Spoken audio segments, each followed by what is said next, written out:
Children loved to listen to stories about their elders when they were children, to stretch their imagination to the conception of a traditionary great-uncle or grandame whom they never saw. It was in this spirit that my little ones crept about me the other evening to hear about their great-grandmother Field, who lived in a great house in Norfolk, 100 times bigger than that in which they and Papa lived, which had been the scene, so at least it was generally believed in that part of the country,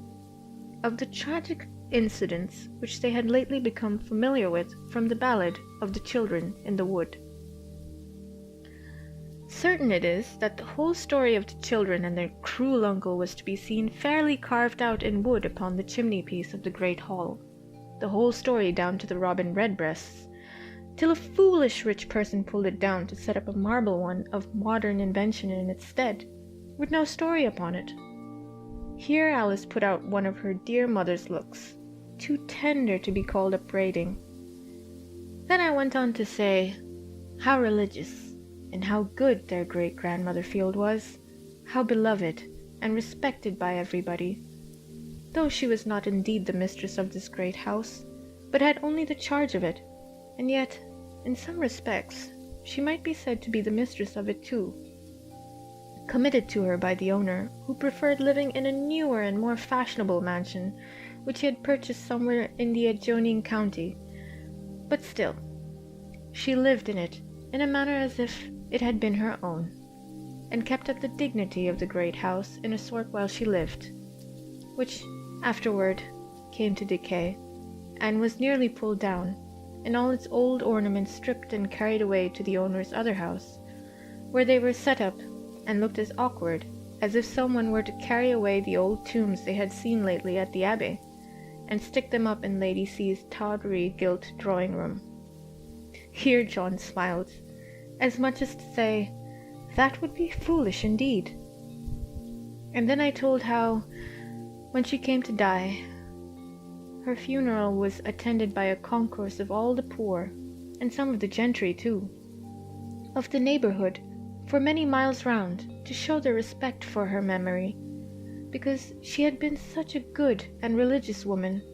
so good indeed that she knew all the psaltery by heart, aye, and a great part of the Testament besides. Here little Alice spread her hands. Then I told what a tall, upright, graceful person their great-grandmother Field once was, and how in her youth she was esteemed the best dancer.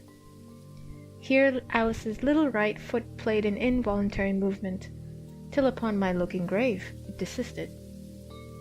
The best dancer, I was saying, in the county, till a cruel disease, called a cancer, came and bowed her down with pain. But it could never bend her good spirits, or make them stoop, but they were still upright, because she was so good and religious. Then I told how she was used to sleep by herself in a lone chamber of the great lone house, and how she believed that an apparition of 2 infants was to be seen at midnight gliding up and down the great staircase near where she slept. But she said, those innocents would do her no harm. And how frightened I used to be, though in those days I had my maid to sleep with me, because I was never half so good or religious as she, and yet I never saw the infants. Here John expanded all his eyebrows and tried to look courageous. Then I told how good she was to all her grandchildren, having us to the great house in the holidays, where I in particular used to spend many hours by myself, in gazing upon the old busts of the 12 Caesars that had been emperors of Rome, till the old marble heads would seem to live again, or I to be turned into marble with them. How I never could be tired with roaming about that huge mansion, with its vast empty rooms, with their worn-out hangings, fluttering tapestry, and carved oaken panels, with the gilding almost rubbed out. Sometimes in the spacious old-fashioned gardens, which I had almost to myself, unless when now and then a solitary gardening man would cross me, and how the nectarines and peaches hung upon the garden walls without my ever offering to pluck them, because they were forbidden fruit, unless now and then, and because I had more pleasure in strolling about among the old melancholy-looking yew trees,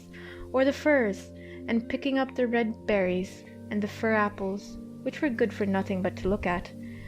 or in lying about upon the fresh grass with all the fine garden smells around me, or basking in the orangery, till I could almost fancy myself ripening too, along with the oranges and the limes in that grateful warmth, or in watching the dace that darted to and fro in the fish pond at the bottom of the garden, with here and there a great sulky pike hanging midway down the water in silent state, as if it mocked at their impertinent friskings. I had more pleasure in these busy, idle diversions than in all the sweet flavors of peaches, nectarines, oranges, and such like common baits of children. Here John slyly deposited back upon the plate a bunch of grapes, which, not unobserved by Alice, he had meditated dividing with her, and both seemed willing to relinquish them for the present as irrelevant. Then, in somewhat a more heightened tone, I told how, though their great-grandmother Field loved all her grandchildren, yet in an especial manner she might be said to love their uncle John L., because he was so handsome and spirited a youth, a king to the rest of us, and instead of moping about in solitary corners like some of us, he would mount the most mettlesome horse he could find, when but an imp no bigger than themselves, and make it carry him half over the county in a morning, and join the hunters when there were any out. And yet he loved the old great house and gardens too, but had too much spirit to be always pent up within their boundaries. And how their uncle grew up to man's estate as brave as he was handsome, to the admiration of everybody, but of their great-grandmother Field most especially, and how he used to carry me upon his back when I was a lame-footed boy, for he was a good bit older than me, many a mile when I could not walk for pain, and how in after life he became lame-footed too, and I did not always, I fear, make allowances enough for him when he was impatient and in pain, nor remember sufficiently how considerate he had been to me when I was lame-footed, and how, when he died, though he had not been dead an hour, it seemed as if he had died a great while ago, such a distance there is betwixt life and death, and how I bore his death as I thought pretty well at first, but afterward it haunted and haunted me, and though I did not cry or take it to heart as some do, and as I think he would have done if I had died, yet I missed him all day long, and knew not till then how much I had loved him. I missed his kindness, and I missed his crossness, and wished him to be alive again,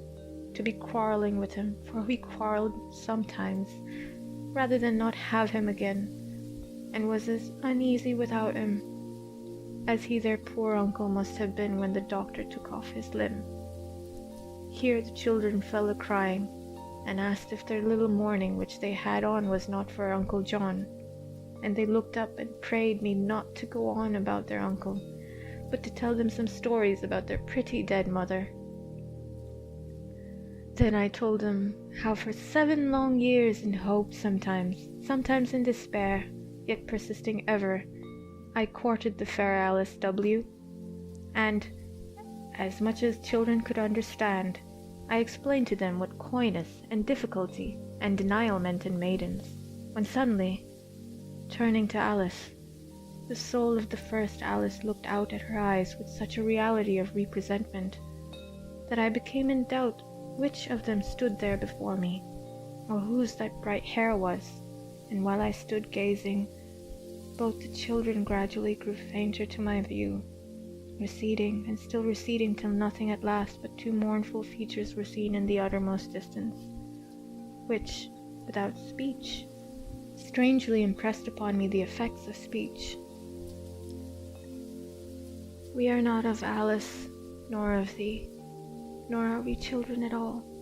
The children of Alice call Bartram father. We are nothing, less than nothing, and dreams.